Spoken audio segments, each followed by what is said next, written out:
Hi everybody, this is the investing teacher, high school science teacher, teaching others how to invest.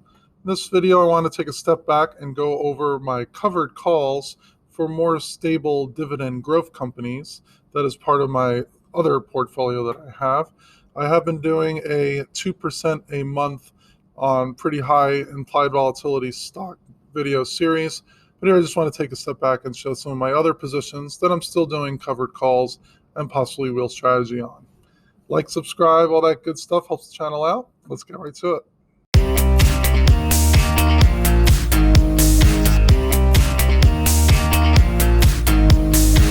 All right, for all of these positions, I have at least 100 shares, which means that I could then sell one covered call position.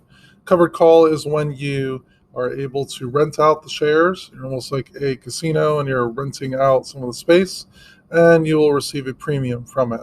All these positions do pay dividends. Some pay pretty high dividend yields, and some of them are fairly high yields but good dividend growth rates. And I'm trying to sell additional covered calls pretty far out of the money. That means away from the current strike price, in order to boost those dividends slightly with the extra premiums I get. First one I have is Realty Income. This is a monthly paying dividend REIT. It's a real estate investment trust. They've been having a really long dividend growth rate. Right now, the current yield is 4.84%. If you look at the dividend history, it is essentially straight up from many decades here. So for Realty Income, I've been selling covered calls with a pretty low delta. This was for February 29th. The stock is at $58.14, and I sold a $65 strike. That means if the stock goes over $65, I'll have to sell at $65, but that'll be a $7 per share gain, or $700 right there. And right now it's paying only 8 cents, but when I did this trade a few days or a week ago, it was a little bit higher, about 20 cents. So I'm able to get about an extra $20 per month, plus with the dividends paying about $24.50 a month or so.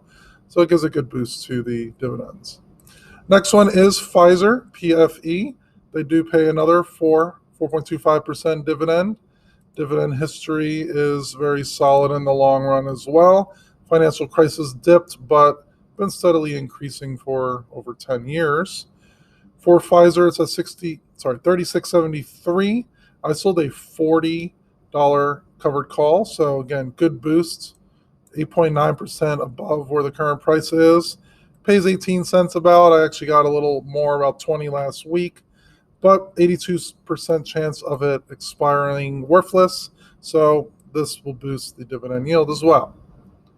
Another one I have is AT&T. AT&T is the highest dividend payer that I'm doing covered calls in. Pays a 7.18% dividend. And right now the stock's at $28.95. I initially sold a covered call at $29 in around December, and I was trying to roll it up and out. So this is one where it's currently at $85, but it's paying a little bit more when I actually bought the position. It's a 50-50 chance that it might expire worthless. So this is one I might possibly wheel afterwards. So with AT&T's dividend, I'm going to keep this position at the 29, and it expires on February 19th.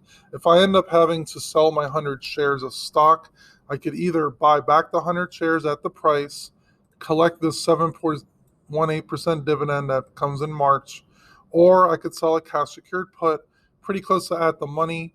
There's a chance I might do a weekly at that point. The weekly should shift at that point. And if I sell a weekly at the 29, it'll pay $91. So from now to then, obviously it'll be different if it's a week. So if we're just looking at the 9 days from now, try to approximate what the premium would be, we're looking at about 62 cents or so per week until I get the stock back. So there is a good chance I might end up doing that if the stock stays really close. So I might be selling cash securities at the money or very close to at the money, or I might just end up buying 100 shares when the dividend comes back. So that one's I'm going to have to decide. But the others, I'm trying to keep very far out of the money covered calls to just boost a slight premium to the dividends. Last one I want to go over is STOR Capital. It's another real estate investment trust like Realty Income. This pays a 4.68% yield. Christopher Polk is the CEO, and he is very open to what he's been doing, buying particular properties that could give possible higher cap rates. You can see the dividend growth rate has been increasing. We started at 35 cents in June. It went up a penny to 36 cents in the last 2 quarters. So for STOR Capital, the stock price currently is at $30.74. I made a position last week when it was around $32 at the $37.50 strike price for March.